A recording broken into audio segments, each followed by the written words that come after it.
Vivimos con diabetes, pero podemos tener un futuro dulce.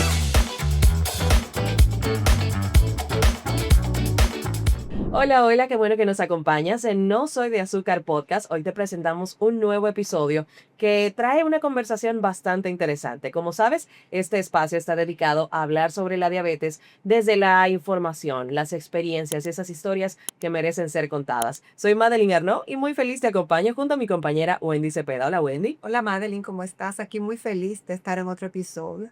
Y cuando una persona recibe un diagnóstico de diabetes, a veces piensa, ¿podré seguir haciendo mi vida normal?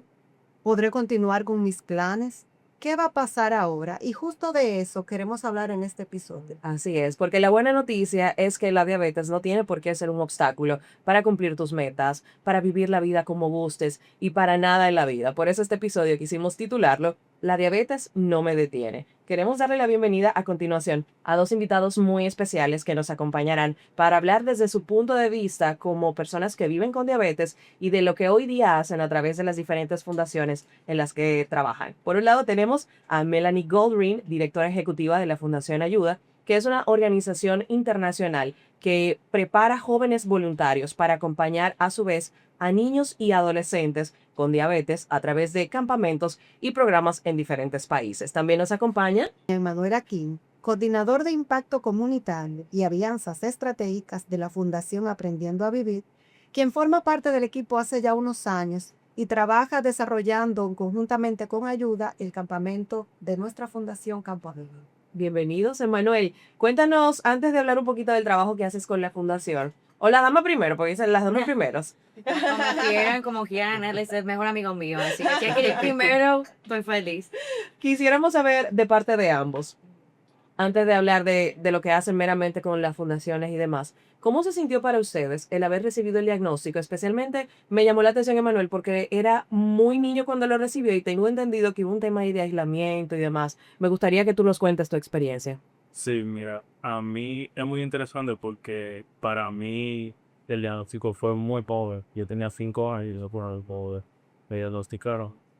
Y más que todo fue el cambio de ver la diferencia que era para mí y los otros niños.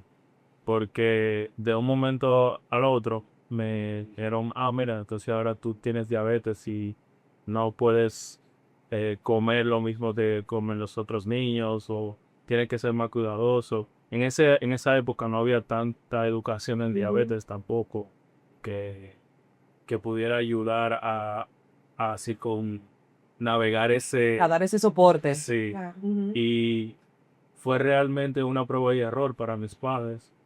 Yo peleé mucho con ellos porque yo sentía que en ese proceso en el que ellos estaban aprendiendo, probaron muchas cosas que quizás para un niño pequeño no eran muy eh, No era lo más recomendado. exacto, como Ok. no era muy fácil, porque por ejemplo me cambiaban la dieta y hay una historia muy interesante que cuenta mi mamá de que ella en una ocasión intentó ponerme una dieta solo herbívora, solo de vegetales, Ujú. y yo le dije con 5 años, mami, ¿tú solamente quieres tener un niño vegetalito? Y, pero luego ella fue aprendiendo, mi papá también, y eso fue mucho, fue mejorando. Y más que todo fue ese choque de que, ¿por qué los otros niños sí y yo no? Ujú. Y aprender a vivir con eso. Y veo también que pasa en tu familia que después tu padre es diagnosticado con diabetes tipo 2 y tu hermano también. Sí, ellos, da la casualidad de que mi abuela también tenía diabetes tipo 1. Ella, ella la tenía, pero, no, perdón. Pero ella tenía diabetes tipo 1 y se gestionaba ella misma. Era diferente la gestión en esa época. Mi mamá me cuenta que, por ejemplo, utilizaban tiras para medir la glicemia en la orina. Ujú.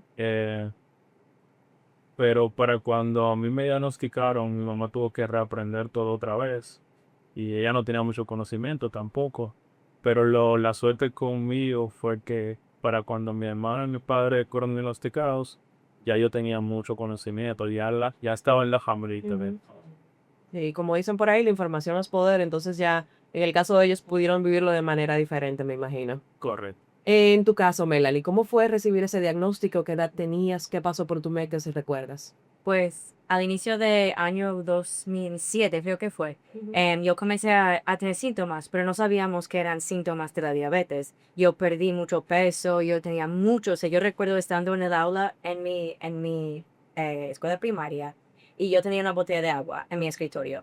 Y yo acabé esa botella de inmediato y pedí a mi compañero, préstame tu botella de agua, pero yo no sabía que eso significaba algo. Sí, sí, sí. Yo pensé que yo tenía mucha Mucha sed, sed, estaba sí. corriendo afuera, yo era muy activa, qué sé yo. Entonces fuimos a mi cita anual con la doctora, porque iba a cumplir 12 años. Éramos en 16 de marzo, yo cumplo años 25 de marzo.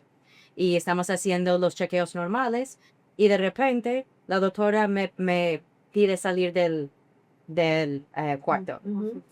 Entonces yo voy al lobby para esperar.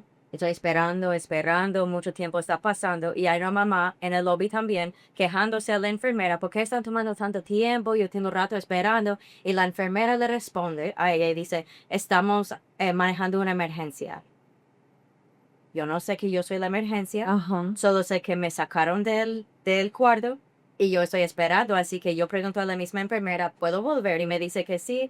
Yo entro al cuarto, mi mamá está en una llamada para coordinar dónde va a dormir mi hermano esa noche. Y luego me dicen, Melanie, tú tienes diabetes.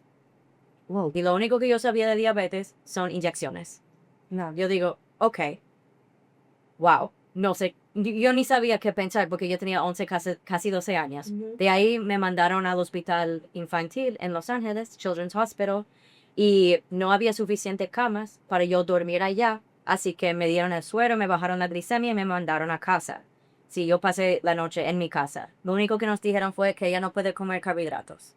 Puede comer huevo, pavo, nada con carbohidratos. Bien, yo duermo, como mi pavo para el desayuno, vuelvo al hospital y paso 8 horas en entrenamiento, educación, capacitación. Aprendo cómo hacer las inyecciones, cómo medirme el azúcar, con pincharme el dedo, etcétera. Y una cosa que me hace reír siempre es que la comida disponible en el hospital fue McDonald's. Qué raro, en un hospital, un McDonald's.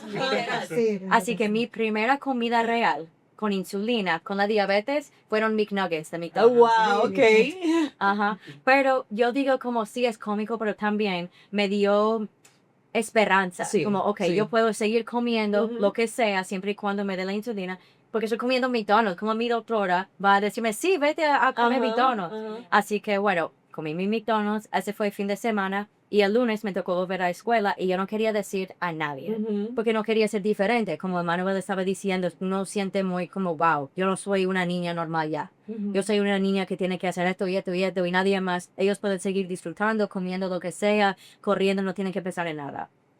A mi sorpresa, cuando yo dije a mi primera amiga, ella me celebró. Ella me dijo, qué chulo, ¿qué es diabetes? Yo quiero aprender a pincharme el dedo. De hecho, cuando yo iba al baño para medirme la glicemia, siempre mis amigas me querían acompañar. Y eso me hizo sentir muy bien. Pero algo que fue importante para mí fue no ser diferente. Yo asistí a un campamento de verano, que era, yo dormí en el lugar por un Ujú. mes completo, y hay campamentos de diabetes. Yo dije a mis padres que yo no iba a asistir a ningún campamento de diabetes. Yo quiero seguir en mi campamento normal. Así que hablamos con las enfermeras ahí y tenían mi insulina ahí bien y yo seguí en ese campamento. De hecho, yo evité todo de diabetes fuera de la caminata de Ujú. JDRF en ese momento, que es la Fundación de Diabetes Juvenil. Yo recaudaba fondos para esa caminata, pero fuera de eso no quería ir a ningún grupo de soporte, no quería ir a ningún campamento de diabetes. Y luego me llegó un correo, Melanie, un grupo está yendo al hospital para hacer una sesión informativa sobre una fundación que hace educación de la diabetes en Ecuador. Y yo veo español por Ecuador, que yo estaba estudiando español, y viajar y ser voluntaria. Y yo digo, bueno, eso sí me llama la atención. Esa combinación me gusta. Literal, el correo que yo reenvié a mi mamá dice, travel, Spanish, volunteering, yo quiero estar.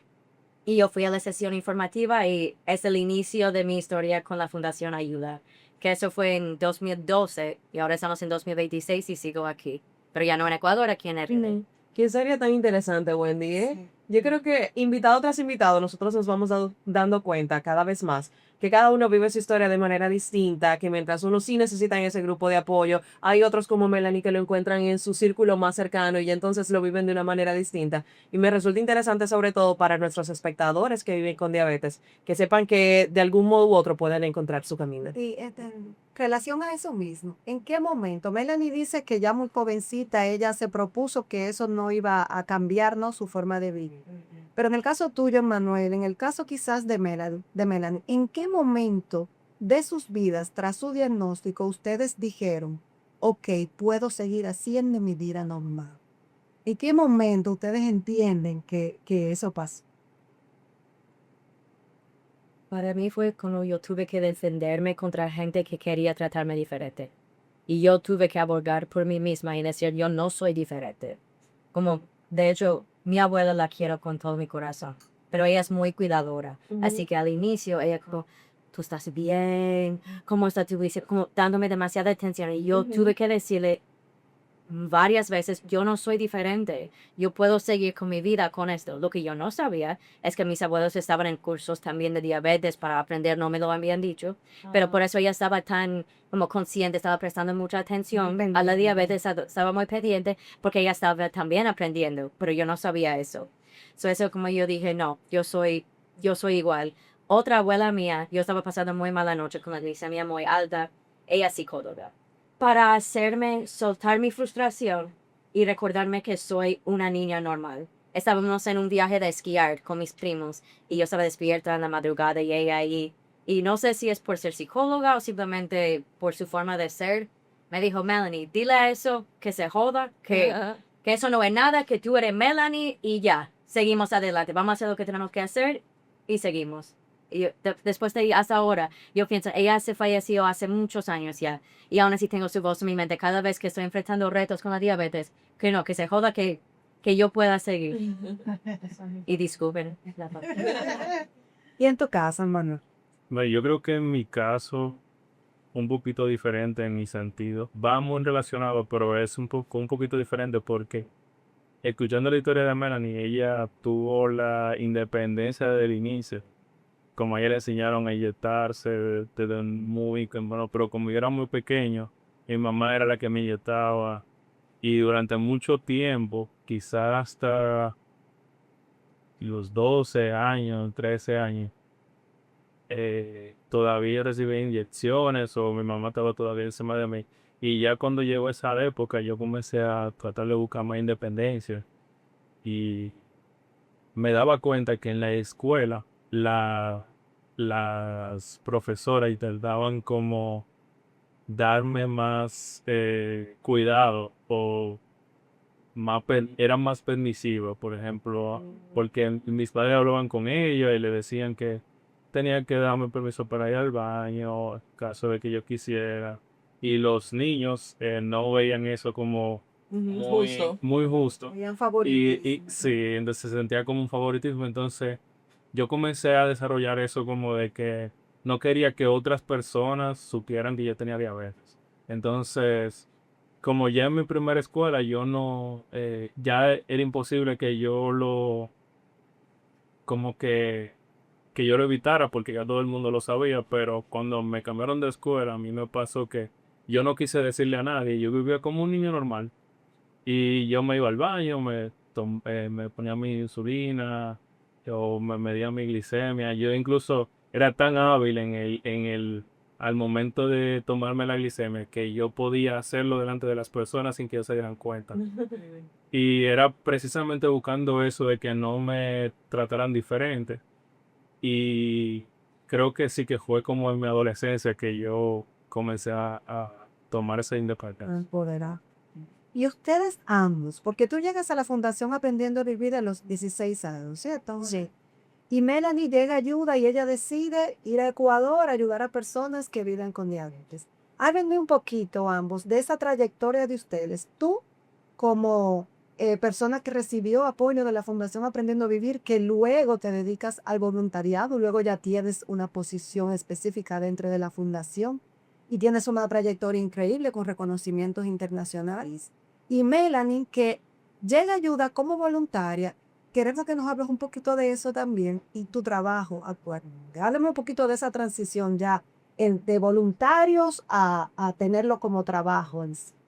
Sí, cuando yo decía que es muy chistoso porque cuando yo llegué a la fundación yo estaba molesto y tenía 16 años, como tú habías dicho, y yo estaba molesto porque en ese momento yo acababa de cambiar de doctor, de endocrinólogo, y el endocrinólogo que me estaba viendo era un poquito más radical que mi antigua doctora.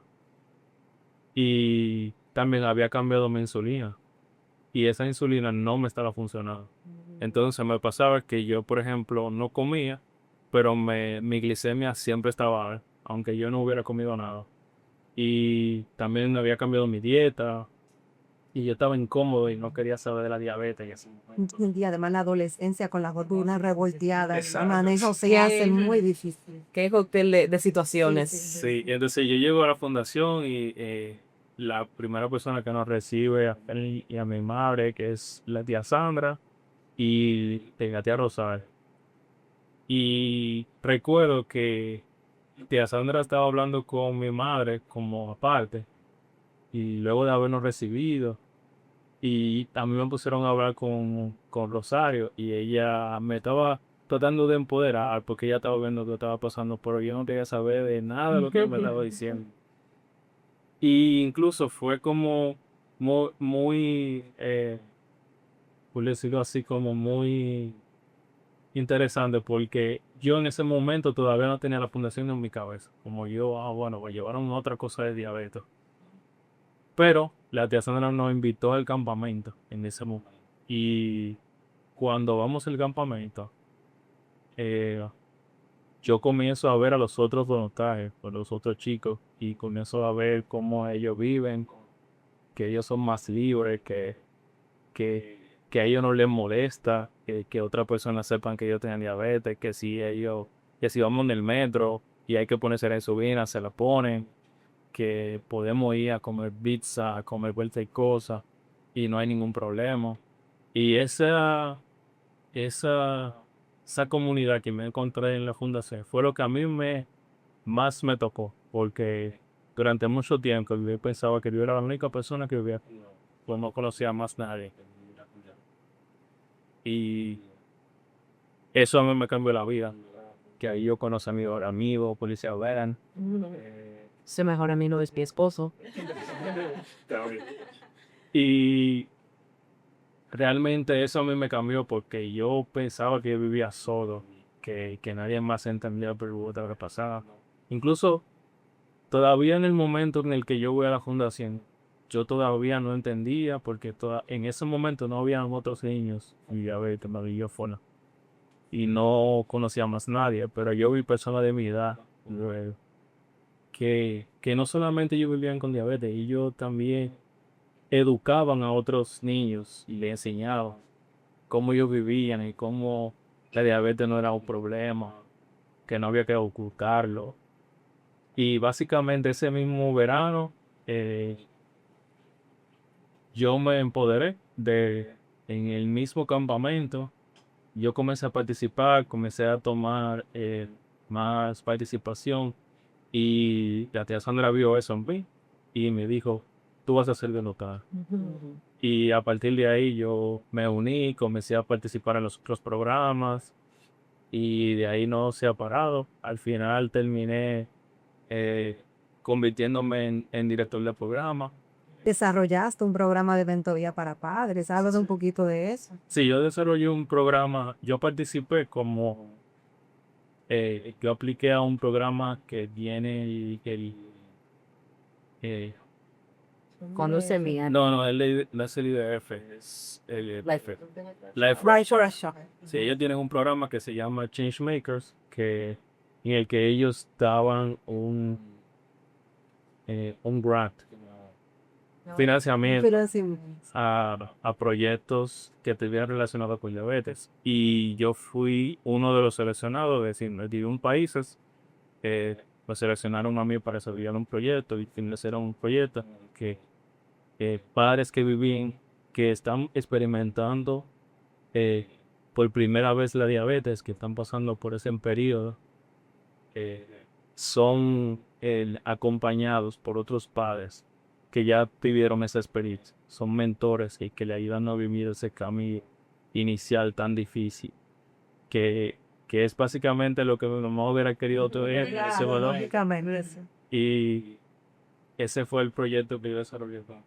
Qué bueno que tú pudiste crear este, digamos, producto para que los padres que en su momento lo necesiten lo puedan tener, como así te hubiesen gustado que lo tuviese tu madre. Ya Melanie nos adelantaba un poquito de cómo ella entró en el voluntariado con ese primer correo que llegó. Sí, Y entonces ya hoy formas parte de Ayuda. Nos gustaría saber un poquito de cómo te ligas a esta organización que se basa básicamente en ayudar y formar a jóvenes para que vayan a diferentes países y comunidades a darle esa ayuda, ya sea de información y demás, que necesita la gente con diabetes. ¿Cómo llegas ahí y cómo funciona este programa en sí? Claro, bueno, pues después de ese primer correo yo voy a la sesión informativa y yo había hecho algo a mi rodilla que yo estaba en crutches, como para ayudarme a caminar. Y la directora de programas en ese momento, después de la sesión, me habla al lado y me dice, si tú llegaste aquí así y tú no tienes ánimo para participar, tú eres aceptada ya. Como fue, como ella vio mi deseo, Sí. aunque se me complicó llegar y caminar y eso en ese momento. Y eso fue un cambio de vida, literal, porque yo decidí participar como voluntaria en vez de volver a mi campamento de verano.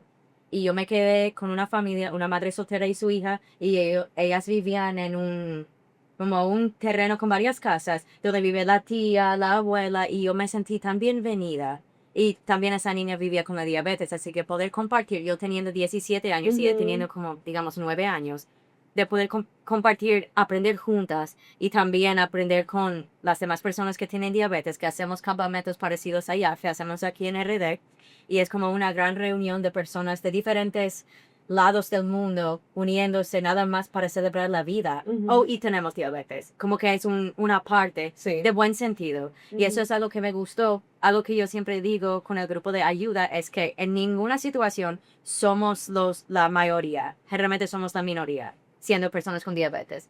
Pero en ayuda y con la Fundación Aprendiendo a Vivir, hay más personas con diabetes que sin diabetes. Y qué cambio de mundo poder estar en una comunidad que yo no sea la diferente. Yo soy la normal. Los que no tienen diabetes son los diferentes. Así que eso yo creo que fue gran parte de por qué me quedé con ayuda. Pues después de mi primer año en Ecuador, iba a volver a Ecuador y al final no volvimos al país porque una meta de ayuda es básicamente hacer que no nos necesiten. Así que si no nos necesitan, hicimos Excelente. nuestro trabajo. Claro. Una comunidad apoyando a su propia población, sin intervención internacional. Así que lo logramos en Ecuador. Hasta hoy en día, nuestros socios allá siguen haciendo campamentos de diabetes, tienen su propio programa de voluntariado, etcétera. Así que no es que nos fuimos para abandonar. No, nunca. Nos fuimos porque no nos necesitan. Y eso es algo que yo aplaudo. Eso es ese punto. Claro que sí. Entonces, me cambiaron a RD. Yo no sabía nada de República Dominicana, nunca había venido a este país. Yo soy de California, así que no, gente de la costa oeste de Estados Unidos va a Hawái, yo digo, para vacación. Gente de la costa este va al Caribe. Ya que yo soy de la costa oeste, yo nunca había llegado al Caribe. Bueno, yo llego y de hecho había un choque con un viaje familiar que yo tenía, así que yo llegué tarde. Por los cambios de fecha de Ecuador y RD, como no pude cambiar todo, y llegué tarde. Y me recibieron con tanto amor. Mi primer día, uno de mis mejores amigos eran los voluntarios de ese momento, que hoy en día, hasta ayer, yo estaba comunicándome con uno que estaba en Sosúa, que yo estaba en Sosúa la semana pasada y ahora él está ahí, como nos cruzamos y eso, brainer. Pero fue increíble y de ahí me pegó la RD, en verdad. Y yo volví año tras año. En 2016 me convertí en líder del programa, que es básicamente el puesto más alto voluntariado en ayuda, y soy como mini staff, como ayudando a los coordinadores a llevar a cabo el programa. Después de ahí, me contrataron a tiempo completo como directora de programas. Por muchos años enfrentamos la pandemia, tuvimos que cambiar todo a modo virtual. Emmanuel formó mucha parte de eso. De hacer campamentos virtuales no son más fácil. Pero luego volvimos a hacer campamentos presenciales en 2022 y el año pasado me ascendieron a directora ejecutiva. Y yo me quedo con ayuda porque ellos realmente creen en la juventud y el poder de cada uno. no es como un grupo de doctores que no se relacionan para nada con un grupo de niños. Son jóvenes que quieren enseñar a otros jóvenes cómo vivir la vida con una condición. Porque la realidad es, la diabetes tipo 1 no se desaparece, nunca se va a desaparecer. Es algo que si yo no acepto, yo voy a vivir mi vida deprimida. Así que si yo puedo formar parte de un equipo que enseñe a otros niños, hey, yo soy como tú, vamos a ser bailarines, vamos a explorar el mundo, vamos a ser artistas, doctores, físicos, lo que sea, sí se puede. Entonces, para responder a parte de tu pregunta, lo que ayuda a hacer específicamente, tenemos 3 objetivos principales. Empoderar a nuestros propios voluntarios, de hecho pasan por una capacitación de un semestre completo, virtual, antes de venir al país. Una cosa que me gustan, ponen mucho énfasis de ayuda, es no somos voluntourism, de que gente que llega a otro país nada más para observar y buscar niños. No, no somos eso, nunca vamos a hacer eso, nunca hemos sido eso. Nosotros capacitamos a nuestros propios voluntarios para que lleguen con conciencia de la cultura, no diga expertos, porque nadie puede ser experto en otra cultura, pero que tengan más entendimiento de lo que van a ver, lo que van a experimentar, y hasta al llegar aquí también hacemos visitas a casa, hacemos más capacitaciones presenciales con los voluntarios de Aprendiendo a Vivir, y es para poder dar una mano al trabajo, pero no somos los líderes de trabajo.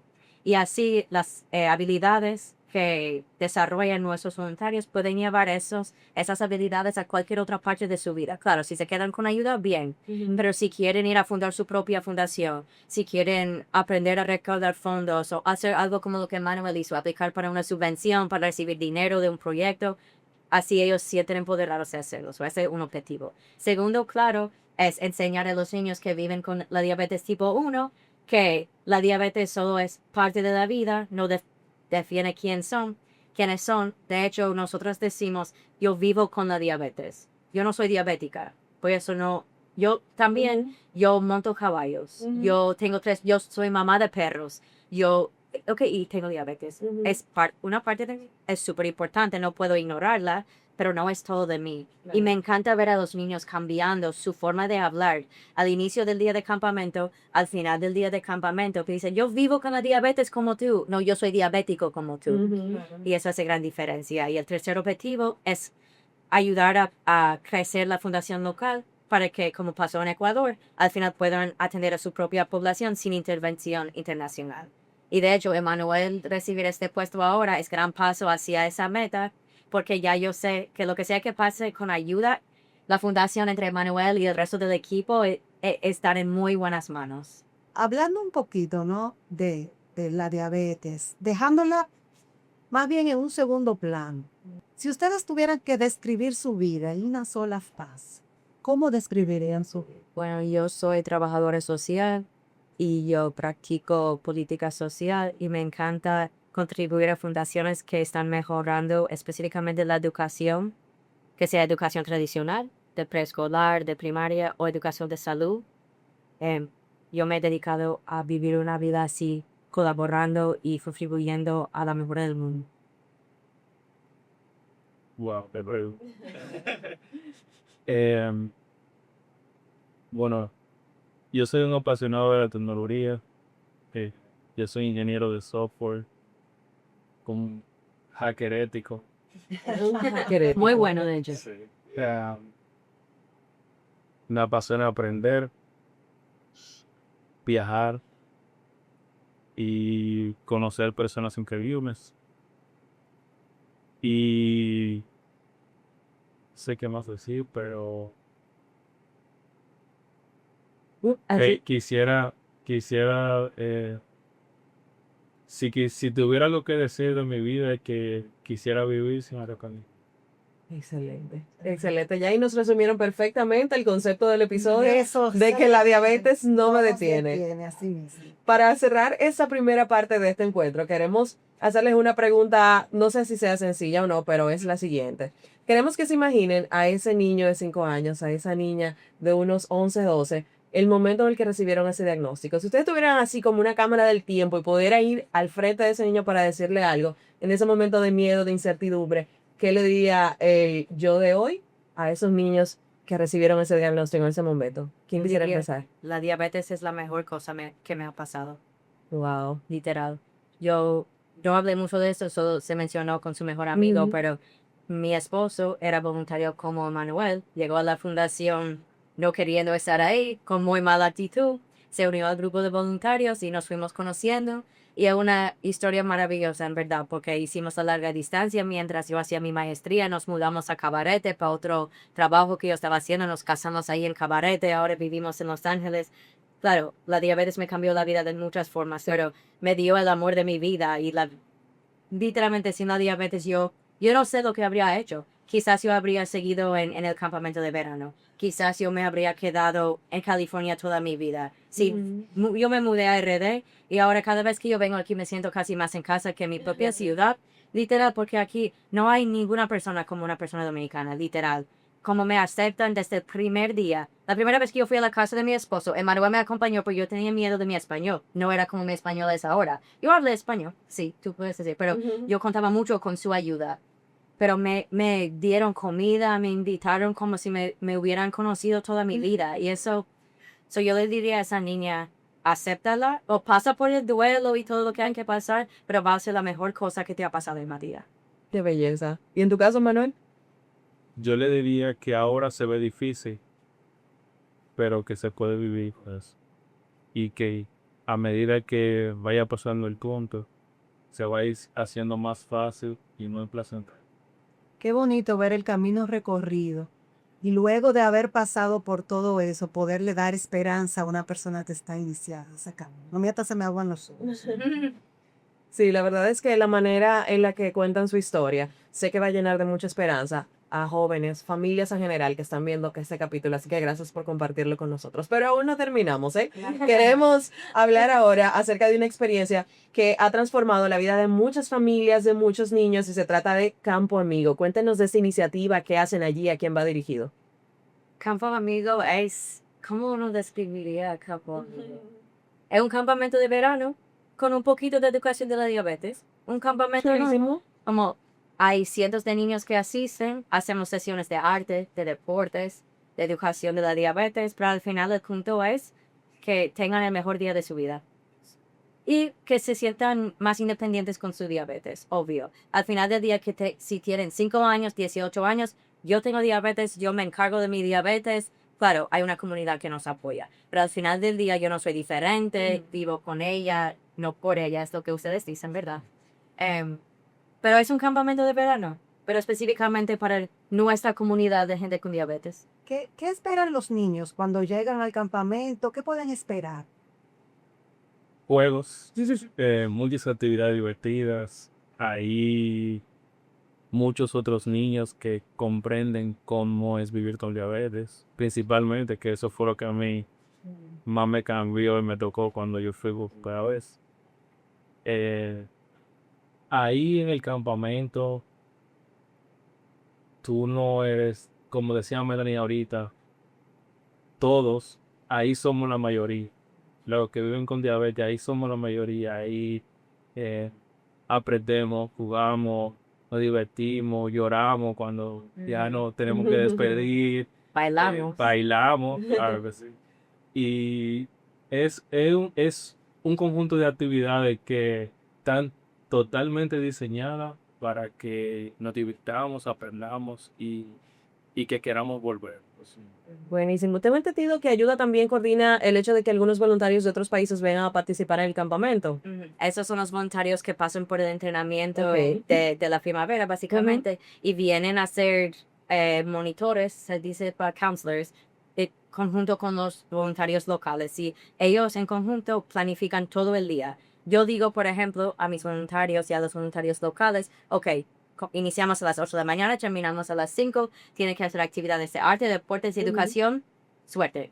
Y ellos organizan todo el día. Por eso los capacitamos tanto, porque queremos que desarrollen actividades impactantes, pero tienen que llenar una plantilla de qué es el objetivo, Claro. cuáles son las instrucciones, materiales, todo, y practicamos antes del día de campamento. pasa en el campamento que nosotros dividimos a los niños en grupos de edades. Tenemos varios grupos, son 3 grupos.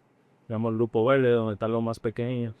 El azul, donde están los más grandecitos, hasta los 12 años. Y, y ya el grupo amarillo, que es ahí donde están ya los niños, los jovenazos. esa. Y también nosotros somos inclusivos en el sentido de que hay niños que tienen, no solamente viven con diabetes, sino que tienen otras condiciones como autismo. Y nosotros también lo recibimos. ¿Entendés? Y si los padres creen que a ellos no les toca campamento, pues también les toca. Háblanos un También. poquito, claro que sí, les toca a Sí. los padres también. Los padres tienen toda una mañana organizada. Bueno, todo el día de campamento ellos tienen organizado charlas y capacitaciones para que ellos también aprendan. Y ahí se habla de conteo de carbohidratos, finanzas en diabetes, o sea, cómo yo hago para que el dinero que tengo o con la comida que puedo comprar me rinda y que sea nutritiva para mi familia. Eh, Se hablan de muchas cosas que como eh, los riesgos. También otras como información sobre diabetes y los ojos, diabetes y los dientes, como la autopsia. Y en verdad me da mucha risa a veces viendo a los padres porque a veces ellos disfrutan el campamento más que los niños. Ellos están bailando y todos los niños sentados porque tienen vergüenza y los padres, vamos a bailar, vamos a bailar. Y que es increíble, en verdad. Y los padres siempre quieren como hacernos preguntas que, ¿qué hacen los gringos aquí? ¿Cómo llegaron? Ustedes siempre quedan sorprendidos que tenemos diabetes también. ¿En qué rango de edad pueden participar en este campamento? Pues cero. Bueno, desde cero hasta Hemos tenido la condición de que tenga diabetes. bebecito, bebecito, como que hay una voluntaria que a él le encanta cargar a los niños. Así que si hay un niño, bebé, ella anda cargándolo así. Sí, no, pero como Emmanuel dijo, somos inclusivos. Todos pueden llegar y tenemos los brazos abiertos. Realmente sí. Claro, eso a veces nos da retos que hay que manejar mucho y hay muchos niños. Pero a eso vinimos, ¿cierto? Ajá. Emanuel, tú fuiste al campamento, tú recibiste la ayuda en el campamento y hoy formas parte del equipo que organiza el campamento. ¿Qué piensa el Manuel cuando está recorriendo el campamento, Mr. No? Bueno, lo primero que yo pienso es la primera vez que yo participé full en el campamento. O sea, el primer campamento, yo fui al Brujo Amarillo. Y yo recuerdo todavía cómo Brenner, que era uno de los voluntarios de la fundación, él me dijo, tú ahora vas a presentar el campamento. Tú vas a animar el campamento. Eso era algo que él hacía antes. Y yo en ese momento me sentía nervioso y todo. Todavía me siento nervioso, Esa es mentira. pero en ese momento él me dijo como que él vio eso en mí y me empujó a hacer eso. Y a partir de ahí yo comencé a animar los campamentos todos los años. Y cada vez que yo vuelvo al campamento yo recuerdo eso, de que él vio eso en mí, como ese ánimo, esa chispa. Y durante 11 años yo he venido animando los campamentos. Literal. Y en verdad no hay nadie mejor, así que me da miedo si él decide no hacerlo un año, porque No, Melanie dijo aquí detrás de cámara que era el mejor MC que ha tenido Campo Amigo. Así que yo quiero ir a ver eso, que nos manden video por lo menos de Wendy. yo tengo muchos videos de años anteriores de él animando el campamento. Y en verdad, los niños siempre quieren estar con él, quieren ser como él y es increíble. Qué chulo, Emanuel, que también sirvas como figura de inspiración para esos niños que están ahí en el campamento recibiendo el apoyo que necesitan.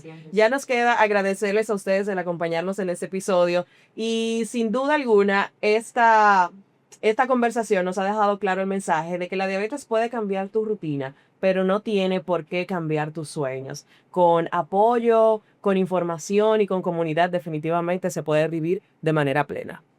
Gracias, Melanie. Gracias, Emmanuel, por compartir con nosotros sus historias de éxito. Gracias por tenernos. Gracias por invitarme. Ya sabes, si esta historia del día de hoy, si este episodio ha resonado contigo, te invitamos a buscar Fundación Aprendiendo a Vivir, Fundación Ayuda y por supuesto por ahí mismo enterarte también de Campo Amigo para que el próximo año puedas formar parte de todas las iniciativas que tienen para todas las personas que se puedan beneficiar. Recuerda también compartir este episodio y por donde, Wendy. Claro que sí, por Spotify, por YouTube, por Amazon Amazon Podcast, por todos Amazon lados. Podcast, por todos lados.